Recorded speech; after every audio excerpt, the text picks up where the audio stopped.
morning, everybody. We get to go first, which is, I think, an honor. And I did want to mention that there are microphones out there. We will save time, a little bit of time at the end for some questions, so be thinking about them and finding those microphones, which I cannot see at the moment, but you probably can. Well, welcome. I'm so happy to be here with you two. It's really exciting, and our thanks to Graydon and Walter. And I believe you know Sal Khan of Khan Academy is here with us, and also Reed Hastings, CEO of Netflix, but also education advocate, charter school advocate, investor, and so on. I have to start, though, by talking about birthdays, because we almost didn't have Sal here today. Yesterday, he was the father of 2, and as of last night, he's the father of 3.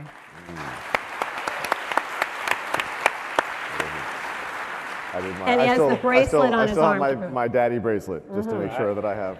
Yes. And that's proof that they're going to go home with the right child and the child with the right parents. But in doing my research, I also learned that, correct me if I'm wrong, today is your birthday.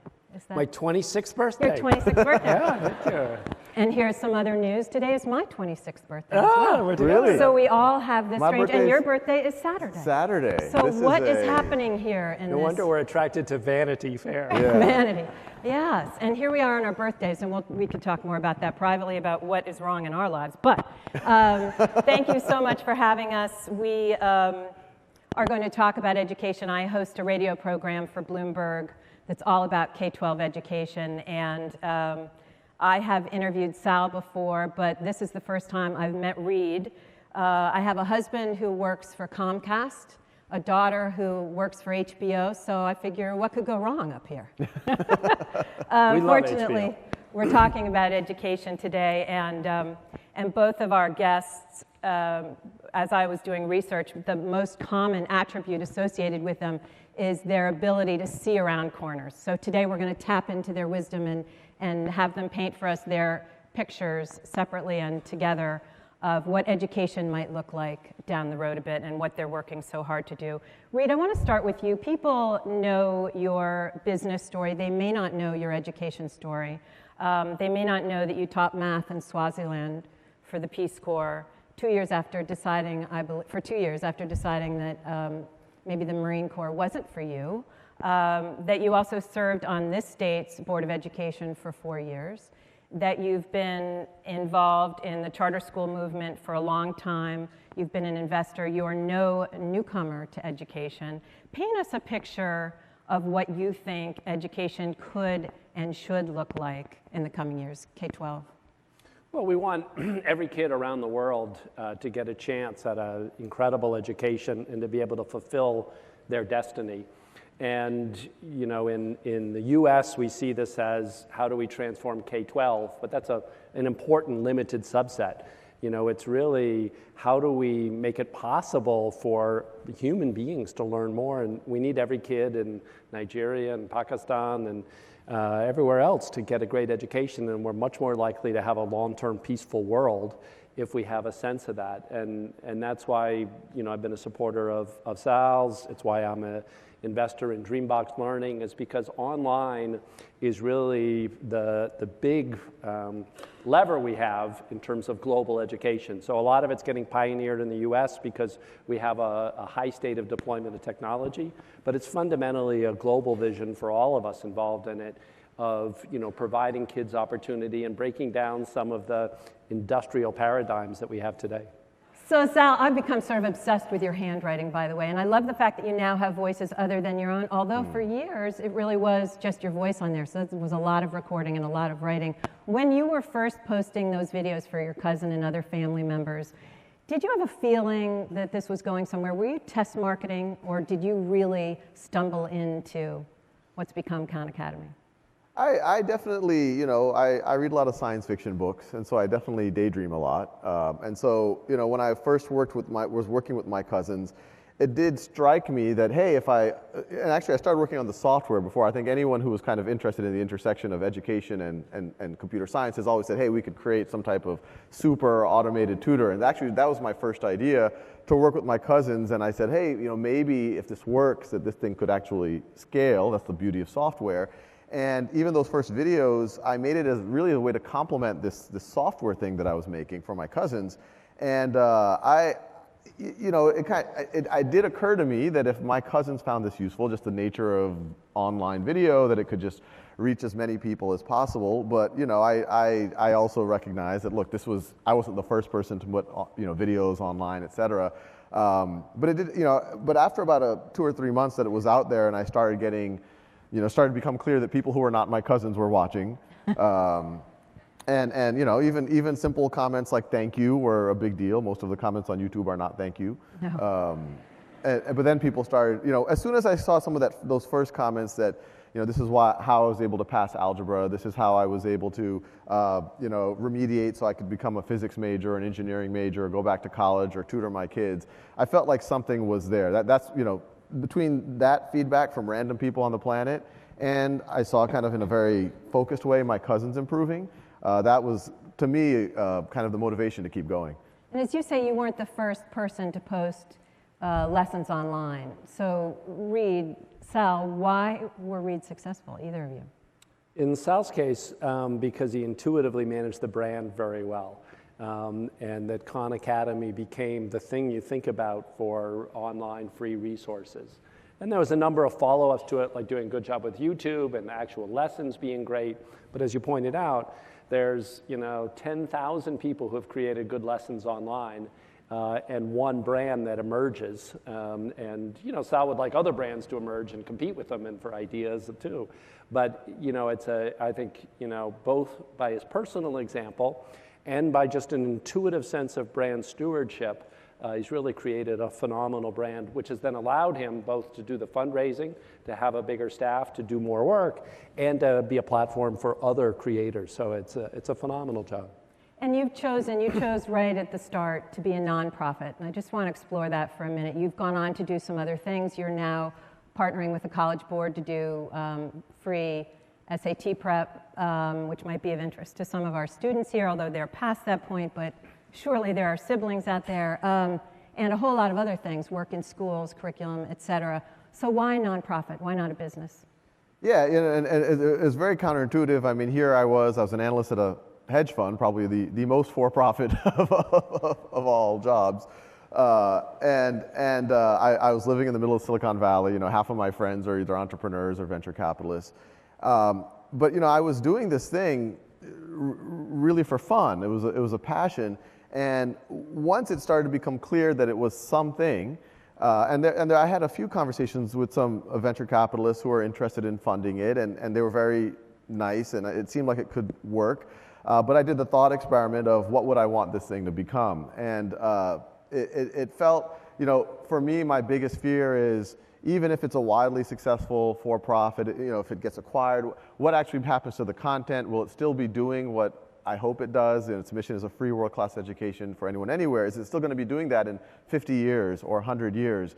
And so for me, and the not-for-profit in a lot of ways is a riskier route, but it's, well, what if, we're kind of a special time in history. Most inflection points in history, you have new institutions form.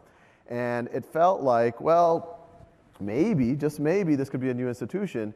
And that just felt like the more epic of the two realities. And so that's why I went not-for-profit. And on the day that your third child has arrived into the world, do you revisit that decision?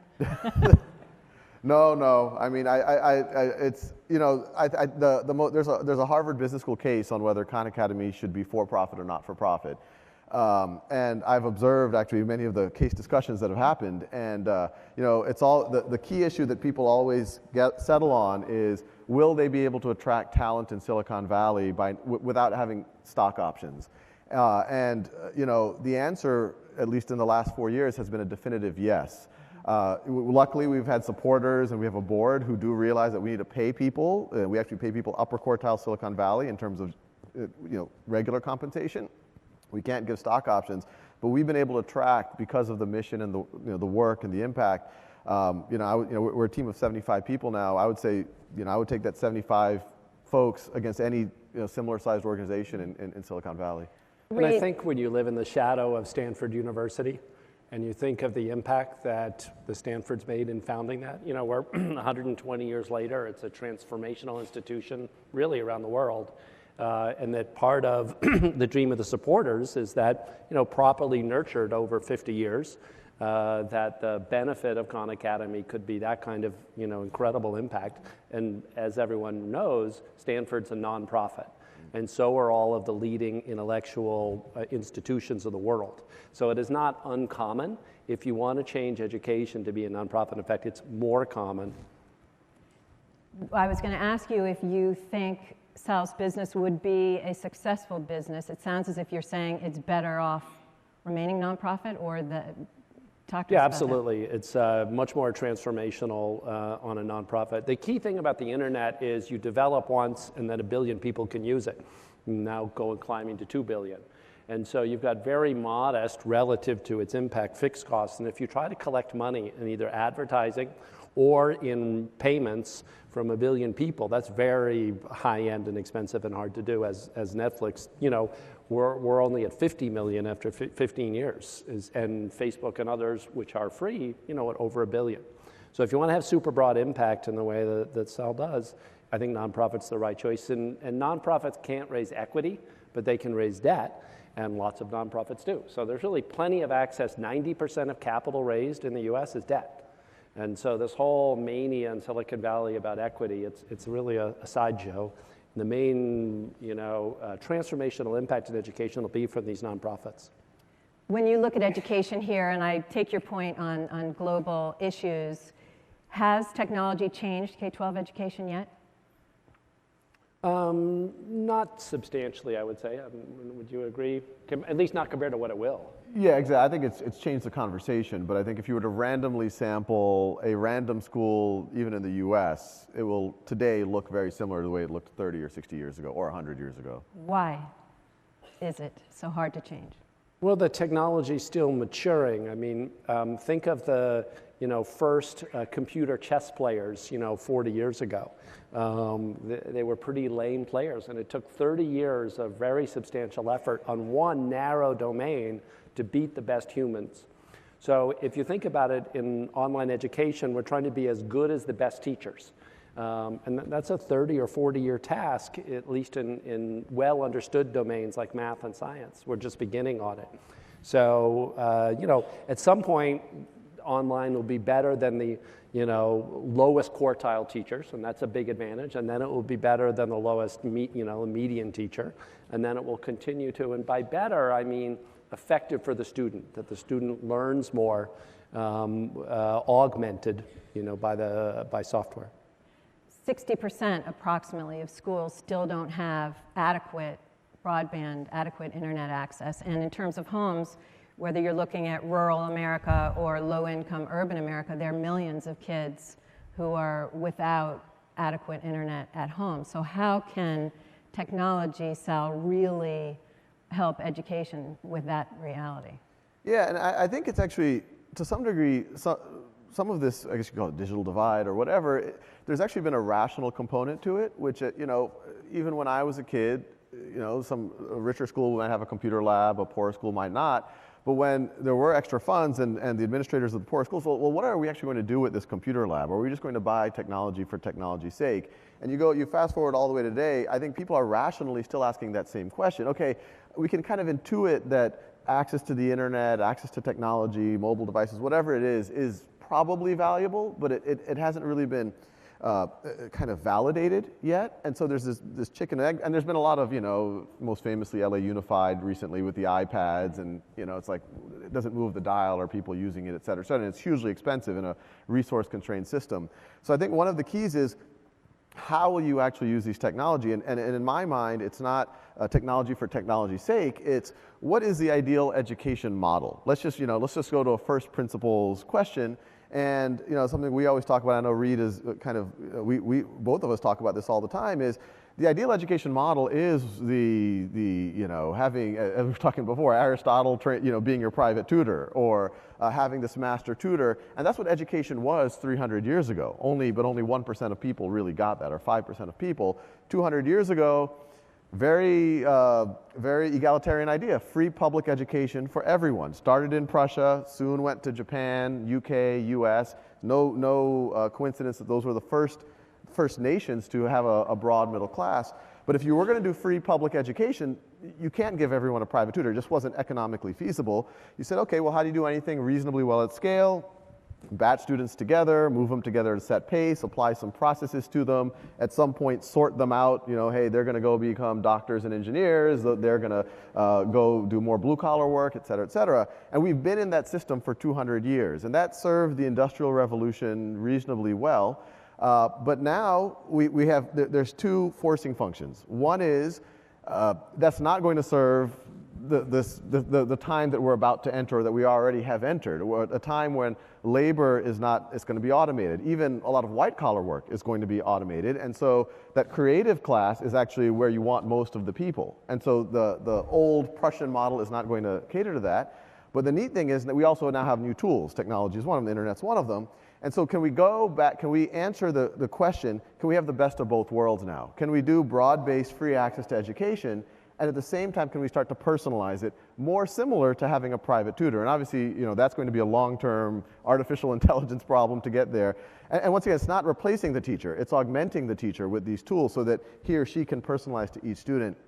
And so that's the direction that we're starting to move in. And even though we said that if you picked a random school, it hasn't changed, there's a lot of examples starting to emerge in the last 5 years of schools that are using technology blended with human beings. It's not a replacement thing. So that the teacher can actually move up the value chain, do more mentoring, more projects, and have better outcomes. So take that, you mentioned earlier science fiction novel or science fiction movie, and you mentioned in a commencement address in 2012 at MIT that we were living in such a world. So paint us the picture going forward. You've just described you'd like to go back to that Aristotle model using technology. What would it look like? How would it work? Yeah, so the way it's going to look, and we've actually we're doing a little mini lab school even downstairs from our offices now to start playing with some of these ideas. But it's going to be a student goes. I'll describe they have kind of community time, focus on metacognitive things, grit, perseverance, empathy. These are things that we really care about actually in the 21st century. Then they do kind of core skills time that is like at their own time, at their own pace. And then they break into kind of studio time where the bulk of the day is actually about creating. And it isn't, it might sound, hey, this is fun, it sounds like summer camp, but it's actually very rigorous. Where the core skills time, very high standards, making sure you go at your own pace. Portfolio time, you build your portfolio of creative works, and you're also in a mixed age environment where at a very young age, students are starting to take responsibility for other students. And so in this kind of future environment, your transcript is going to be, there's still going to be a component of what kind of academic level did you get to, your standardized test scores, et cetera. But equally weighted with that are going to be portfolios of creative works and peer assessment. And to some degree, this isn't even a prognostication. This is, I would say everyone in this room is already hiring people based on those ideas. It just hasn't been formalized yet.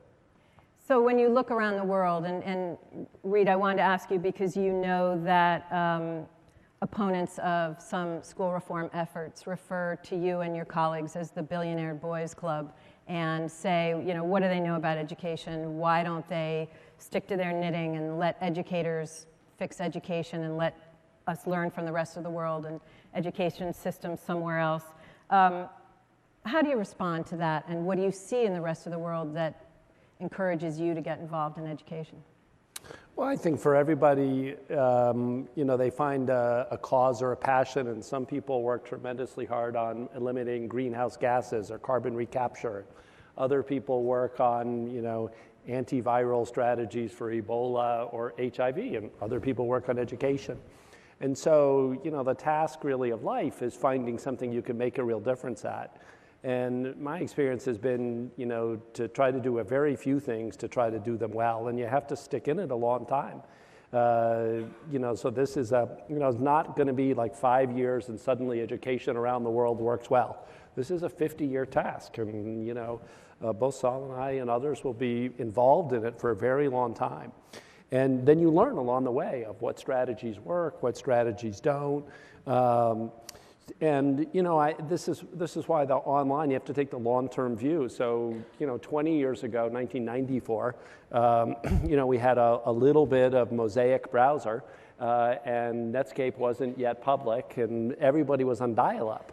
Remember your modem syncing? And you haven't heard that sound in a long time.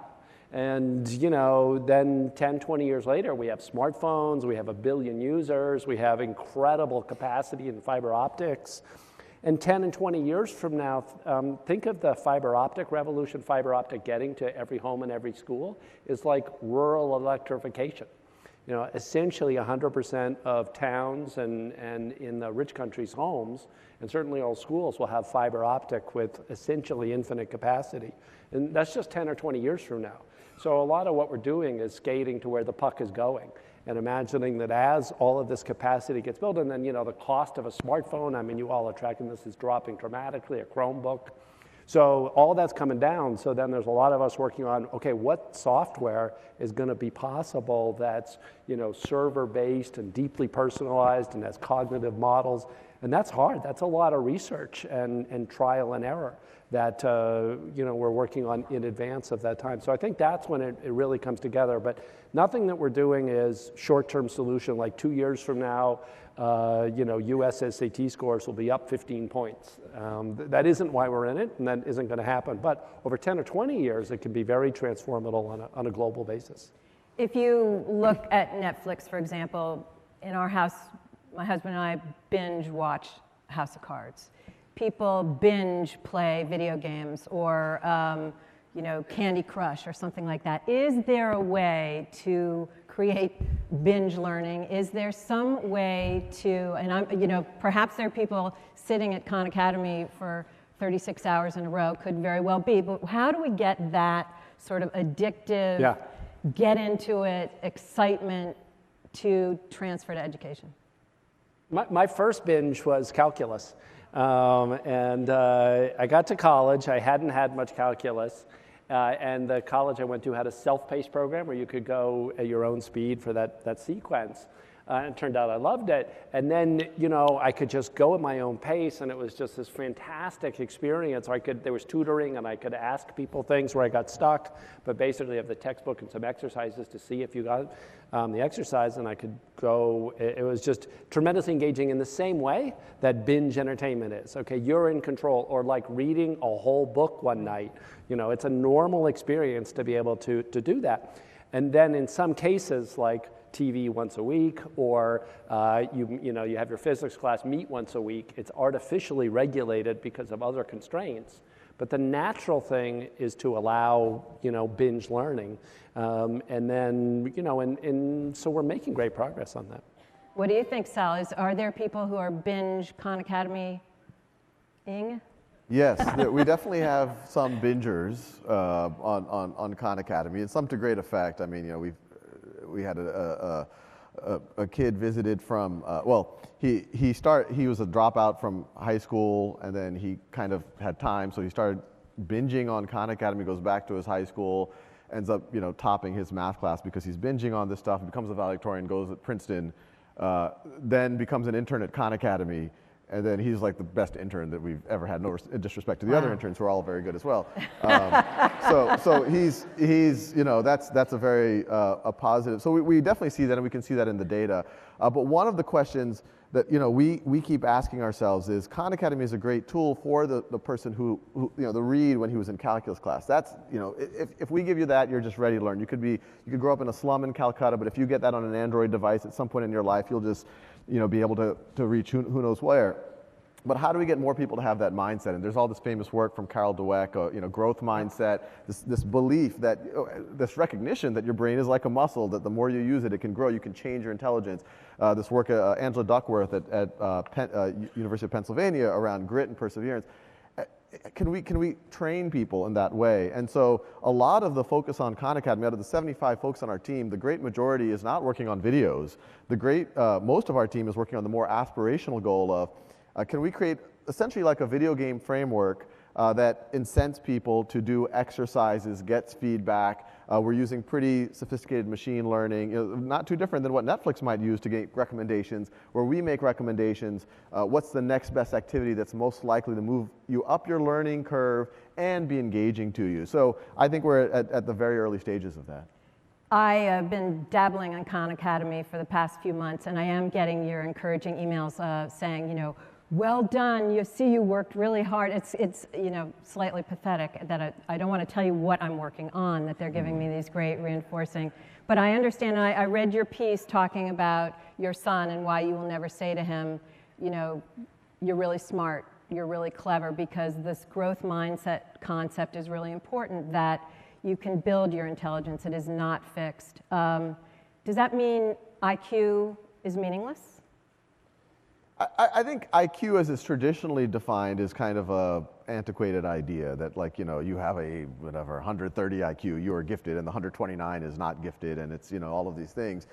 I think sometimes when we talk about growth mindset and this idea that intelligence is growable, people start wanting to get into this nature versus nurture debate, and are some people more, and that's not what we're talking about. We're talking about the idea is, regardless of your starting point, regardless of how quickly you may be able to process something initially, that most people who get to a high degree of success, it's usually because of this growth mindset.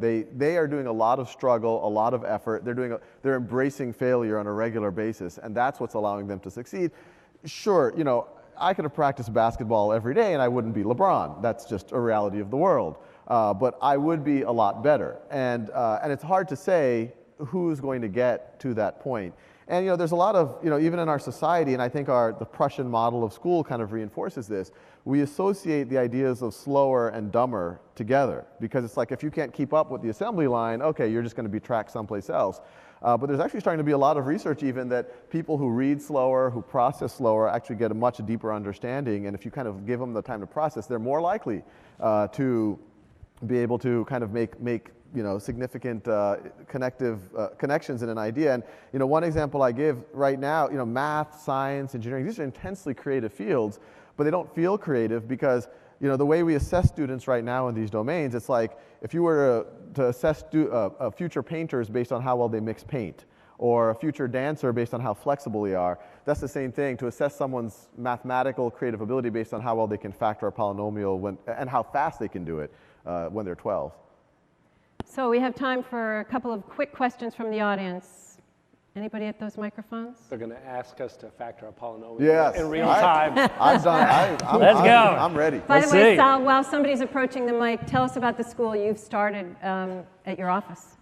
Well, the idea is, I mean, a lot of just what we've been talking about is Khan Academy has two pieces to it: a free world-class education for anyone, anywhere. And I think a lot of the conversation has always been about the anyone, anywhere, the access. Anyone in the world is going to have access to something that's hopefully great. But we also care about the world class. How can we break? There's a reality that in 10 years, Khan Academy could be reaching 100 million or even 1 billion folks. But if the Prussian model still exists, that's kind of a accomplishment with an asterisk. And we have kind of the more ambitious goal of, over the next 10, 20, 30 years, of redefining what the model itself is, not just by ourselves, in conjunction with other, hopefully forward-thinking folks. And so this is one kind of lab to see how far we can push the envelope with peer-to-peer learning, with portfolio-based creative learning, push our product to be better. We're doing full year, full day learning. We've eliminated summer because our kids are not farmers. And by Prussian model, you mean age-graded teacher lectures to 30 students, correct? K-12, exactly. Linear progression. Exactly. Yes, sir. I wanted to say thank you for your commitment and passion to education, improving it not only in the U.S. but also in the world. I'd like to ask, Saul, you mentioned there's pockets of districts and schools that are really doing interesting things around digital education. How do we do more of that in the U.S., for example? How do we get districts to improve? And the reason I ask that question is because there are more and more districts today doing incredible things. If anyone has never been to Mooresville, North Carolina, I invite them to go. It's a district that went all digital a few years ago. There's not one single printed textbook in the entire district, not in elementary, not in middle school, not in high school. And if you think about, okay, well, what's the benefit of Mooresville? There's 117 districts in the state of North Carolina. They're 110th in pupil spend. That means they spend almost the least amount per student, but they're second in the state in graduation, third in student achievement. And there's more and more districts now that are moving to that model. How do we spur more districts and support them to make that shift? Well, I think the first one, I think this is something that districts, it's almost an easy one, is, as you mentioned, they don't have textbooks anymore. And I could say a claim that I'm willing to make for even Khan Academy, and there's other resources out there as well, that definitely for K through calculus mathematics, I don't think a textbook is necessary anywhere anymore. That what we have and what others have, completely standards aligned. We can give you practice. We can give you feedback. We can give the teachers much more information on who's doing what when than they could ever have with the textbook. Us as the producers of content get much more information on how do we improve it to make a better. We think it's much more than a textbook. So that's the first easy thing, and that immediately kind of justifies the cost. Going back to the original question, well, why should I get a device? Well, now you don't have to buy textbooks anymore, especially in math and probably in the next 5 years in any subject. This is, I think, a fact. This is going to happen. I think the next level is, people should do, I think it's a mistake at this phase to do large scale, kind of top down. I think in every district, if they could do some pilots that kind of really push the envelope, mixed age, removing lecture from the classroom, allowing students to kind of do more experiential learning, things like that, and then document and share. And that's kind of what we're trying to do as well, is whenever we see these pockets of light, we go document and we try to share it using our platform. Thank you for the question. Yes, ma'am.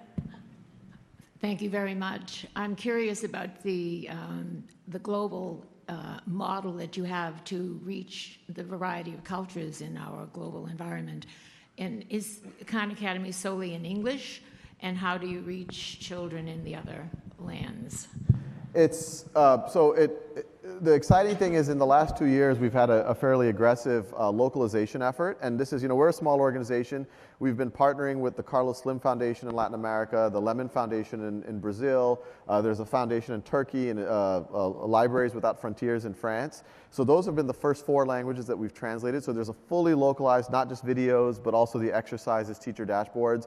7% of our traffic last month was in a non-English language, and it's a low base, but it grew 500%. So we could imagine next year Khan Academy being almost a third non-English, and as we add more and more languages, and as we deploy to mobile devices, we think that will change. Just a quick question added. Is it you're strictly targeting the youth? Are you also possibly targeting seniors who always dreamed of having mentors like Aristotle? Yes. Yeah, I've been learning algebra, so. If only we could get him to make a video. Aristotle. All of the above. And our average age on our site in general is, actually in the low 30s, which shows that for every 5-year-old, there's someone in their late 50s or 60s or 70s who's using our site as well. So we get a lot of letters from even seniors. And it's a way for them to connect with their grandparents, a way for them to kind of, stay active and really and learn about this stuff is beautiful stuff. Reeves was addicted to calculus. It's good stuff. Yes, ma'am. I also have an addiction for calculus, but my question is more related to how do we define what it means to be educated, or change that definition so that it's not just I have a diploma or I have a piece of paper that says I went to school and that means that I have an education. Such a good question. Reed, why don't you take that one? Well, I don't know that we think about people in general, like when you're hiring or when you're dating, are you educated or not? There's a real continuum in that. And I think there's a proper cynicism around degrees. And so it doesn't seem to me that, we probably are, as a society, having to rely on formal education more than we should. But then we have these great stories like Bill Gates or Mark Zuckerberg that doesn't go to college and change the world. There's a fair amount of variation in that. And we'll certainly, with online, be able to do much more like micro assessments and micro certifications and get away from, either you go to MIT, or Stanford, or you don't get the same options. And it shouldn't be that way. And Sal, when you talk about these character traits of grit, perseverance, et cetera, aren't we subtly redefining what it means to be educated? Yeah, and I think the question is exactly spot on, because even today, Google famously has been trying to run correlations between GPA and where you went to college, and they're struggling to find these correlations. I think all of us who are hiring, in the recent book that Eric Schmidt and Jonathan wrote about hiring at Google, they call them smart creatives, which we're all trying to hire. The GPA and the where you went to school is kind of a very small part of that hiring process. Really your portfolio of work, your peer review, your peer assessment, how you perform in kind of an interview process. And so I think the credentials of the future are actually going to be signals much closer to what people are already looking for. I mean, this isn't I don't think we're going to have to like lobby Congress for this. I think the market is already asking for these things. Well, we are running out of time, and therefore it's my privilege to be able to wrap up. Thank you for your questions, and I want to thank Reed Hastings and Salman. Happy birthdays to all members. Happy birthday. Thank you all. Happy birthday. Thank you.